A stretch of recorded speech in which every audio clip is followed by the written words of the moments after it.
The Little Train That Won a Medal. Story by Darlene Gies, illustrated by Chuck Murphy. The little blue train stood in the station waiting to start on his trip. Every so often, an impatient sigh of smoke puffed from his engine, and finally, he tooted his whistle crossly. "Come on, let's go!" At that, the conductor shouted, "All aboard!" For he could see that the little blue train was restless. He waved his lantern to the engine. With a merry whistle and a mighty jerk, the little blue train started on his way. Now, on the same track the little blue train had to use, there was a big new train called the Silver Streamliner. It was painted all in glittering silver so that when it sped by, it looked like a great flash of light. It was very beautiful to see. It had such a powerful engine with that its smoke was black, and after the silver train had flashed by, there was always a little smudge of black smoke in the air. This happened quite often because the speedy streamliner whizzed back and forth several times, while Little Blue Train always sighed and wished he could be a silver streamliner too someday. The children would wave to the silver streamliner, but it went past so swiftly that by the time they had raised their hands to wave, it was gone. There was only the faint black smudge left to wave at, so they preferred the friendly Little Blue Train, which wasn't in such a hurry. But the little blue train thought the silver streamliner was wonderful. He didn't mind having to get out of the way to wait on the side track when the streamliner passed. Rickety rackety clickety clackety. The little blue train was going along the track whistling a little tune. He went around a curve of track and the whistle changed to a screech of surprise. For what do you think he saw? There on the track ahead was the mighty silver streamliner, and it was standing absolutely stock still.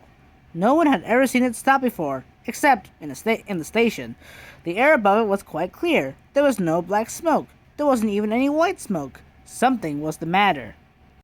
Very timidly, the little blue train chugged up to his hero to find out what was wrong. "Good morning, Mr. Streamliner," he said. "Is anything the matter?" The silver streamliner just sighed sadly. "Something is wrong with my engine, and I can't move. Oh, what will I do? I will be so late. I've never been late before, not ever in my whole life." By this time, a crowd of children had gathered around the two trains. Some of them touched the shiny silver streamliner. He paid no attention, but the little blue train smiled at them. "Perhaps I can help," offered the little blue train. "I could run back to the station and bring someone to fix you." "Humph," snorted the streamliner. "That would take you all day. You're so pokey." "I know," cried the little blue train. "At last, I'll push you." "Ho, ho, ho," laughed the streamliner. For the first time he looked at the children. "Did you hear what he said, children?" But the children didn't laugh. They thought it was a very good idea. The streamliner stopped laughing, and he growled at the little blue train. "Well, try to push me if you want, but I don't think you can."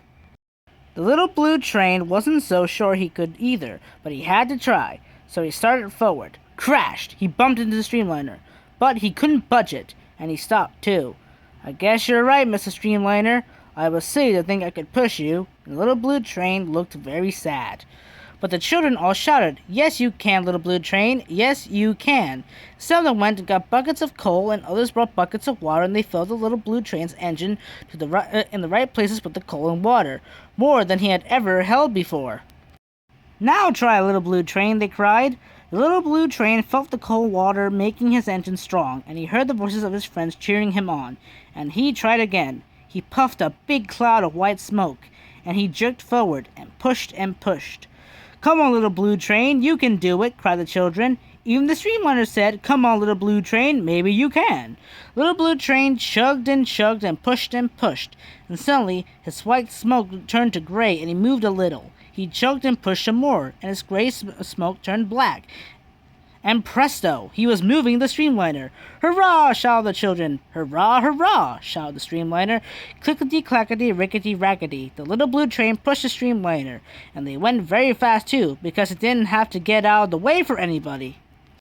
When they arrived at the station, the streamliner turned to the hot and weary little blue train and said, "Many thanks, little friend. You have saved me from being terribly late.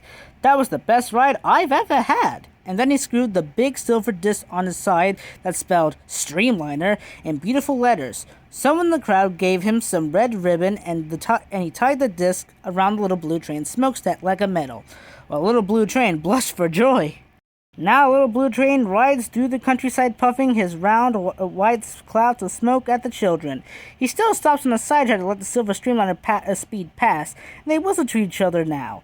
But these days, when Little Blue Train chugs back to the main track, he goes clickety-clackety, riggedy-raggedy, clink-clank.